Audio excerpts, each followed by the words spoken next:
Hello my friends, and today unfortunately the Russians are making progress.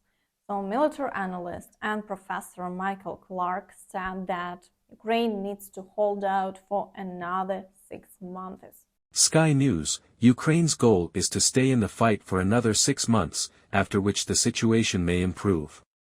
Military analyst and Professor Michael Clark believes that Ukraine will last until the end of this year only if they start supplying weapons to Kiev. And after that, the situation may improve. But today another piece of evidence emerged that the Russians want to create a significant bloodbath in the summer and seize even more cities in Ukraine, as there are further confirmations that Russian troops are leaving Karabakh and will be sent to Ukraine along with equipment. So the troop movement are also confirmed in the Kremlin. The Kremlin officially announced the beginning of the withdrawal of the Russian peacekeeping contingent, RPC, from the territory of Nagorno-Karabakh. Earlier, footage appeared on the internet with columns of equipment of the Russian armed forces leaving temporary deployment points. Although, according to the tripartite agreement, peacekeepers were supposed to remain in the region until 2025, after Azerbaijan established control over Artsakh and the complete exodus of the Armenian population, the feasibility of the RMK's presence came into question. The partial winding down of activities began last year. Pushpin for 3.5 years, Russian armed forces fighters deployed in the regions of Nagorno-Karabakh faced many challenges. There were losses in people, provocations from activists on both sides, and serious problems with the status of the mission. But today, there is very good news regarding support for Ukraine. So Johnson urgently offered to allocate $61 billion to Ukraine and provide ATACMS missiles. Johnson proposes to send $61 billion to help Ukraine and provide it with ATACMS. The draft law provides for the allocation of almost $28 billion for all operations related to U.S. military aid to Ukraine. Of these, almost $13.8 billion will go to the Ukraine Security Assistance Initiative program until September 30, 2025, under which the Pentagon signs contracts with American defense companies to provide Kiev with new weapons and equipment. A little more than $13.4 billion can be used to replace and repair the weapons transferred to Ukraine, as well as to finance the training of Ukrainians. In addition, under the Foreign Military Financing Program, which provides for the allocation of grants for the purchase of weapons from manufacturers, Johnson's project lays down $1.6 billion. A separate provision of the draft law stipulates that Joe Biden's administration should, as soon as possible, transfer long-range ATACMS missiles to Ukraine. At the same time, the U.S. president can postpone this decision if it will harm the national security interests of the U.S. But despite all concerns, Biden has already supported this bill. I strongly support this package to get critical support to Israel and Ukraine, provide desperately needed humanitarian aid to Palestinians in Gaza, and bolster security and stability in the Indo-Pacific. Israel is facing unprecedented attacks from Iran, and Ukraine is facing continued bombardment from Russia that has intensified dramatically in the last month. The House must pass the package this week and the Senate should quickly follow.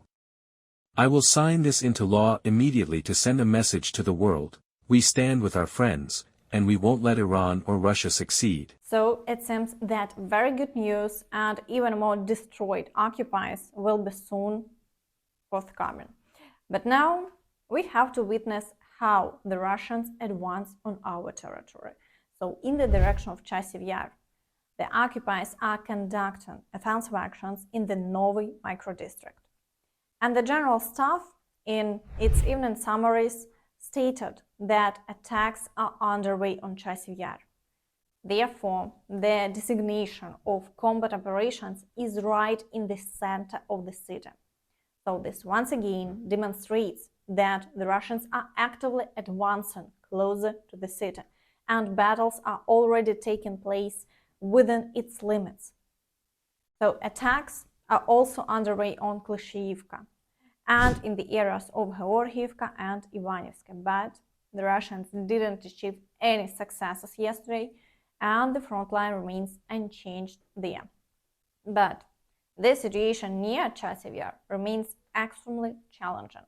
The occupiers conduct more than 10 attacks per day, and the shelling doesn't cease at maximum intensity.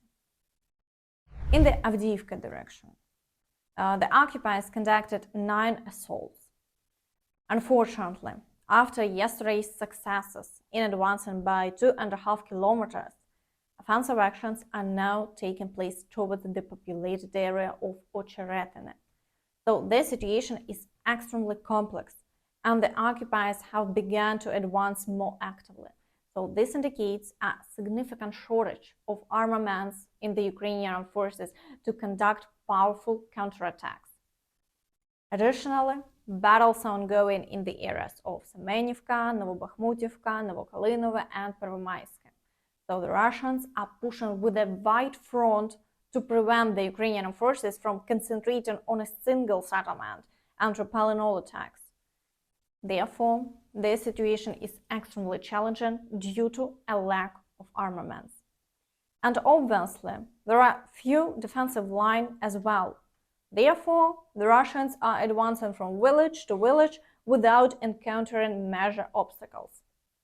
But, as we already understand, even there were, the Russians today can break through any defensive line with their drones and artillery.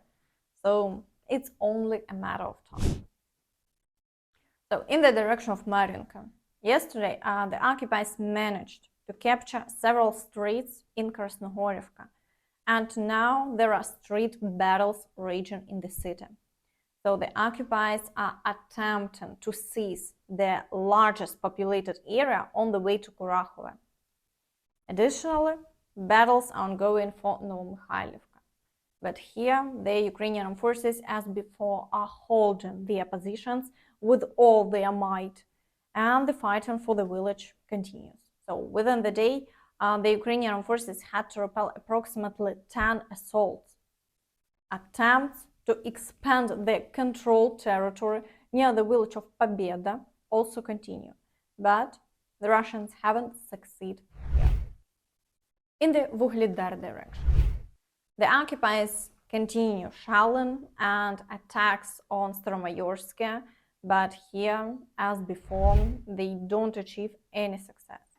Although there is unofficial information about tactical successes near Staromayorsk, but official statements should be awaited. Perhaps this is another ruse by the Russians. In the Zaporizhzhia direction, the occupiers continue shelling, but without any offensive actions. Moreover, they are using aviation to strike, attempting to break through all Ukrainian forces' strongholds. However, there have been no changes along the front line within the day. In the Kherson direction, the occupiers persist in trying to squeeze the Ukrainian forces from the left bank, but they don't achieve any successes, and the front line remains unchanged. Meanwhile, shelling of the right bank continues at maximum intensity. Over 20 populated areas were shelled within the day. Additionally, Zelensky thanked everyone involved in the strike on Dzhankoy, as a considerable amount of enemy equipment was hit there, apparently along with pilots. I thank every rescuer on the scene, all the medical personnel, all the police officers who are helping, the municipal services that are involved, everyone who is saving lives. And I would also like to thank everyone in our armed forces of Ukraine who prepares special operations, especially important operations, crucial operations that destroy the equipment of the Russian army and their combat infrastructure. Today, the armed forces of Ukraine have carried out a correct strike against the occupier in Dzhankoy, targeting the airfield. Thank you, warriors. Thank you for your precision. Thank you, Commander-in-Chief Syrskyi, for organizing this operation. The occupier must lose, and each of their losses is Ukraine's strength. Thank you, everyone who fights and works for Ukraine. Now, Let's turn to the Luhansk direction. So in the area of Siversk, the occupiers are storming Bilohorivka, and battles are raging in the areas of Avdiivka and Rozdolivka, and a large number of shelling continues along the entire front line. In the direction of Kremlin, the occupiers are storming the villages of Terny and Nevelske. Meanwhile, a significant amount of shelling continues along the entire front line. In the area of Svatove, so there are reports of offensive actions today, and the General Staff, in official summaries, reported that battles are ongoing in the area of Novosergiyevka, which is immediately 7.5 kilometers from the front line. So we need to wait for further clarification of this information, as either the Russians are advancing rapidly or there may be some errors in the reports. And in the Kupiansk direction, the situation remains unchanged for now. So the Russians are not conducting any new assault operations here. And that's all from me. Oh, by the way, I want to thank my new friend Alan for such a beautiful necklace. So I really appreciate it. Thank you. And of course, don't forget to like this video, subscribe to the channel, and hit the notification bell to stay updated on all the latest news. Thank you for watching, and see you next time. Bye-bye.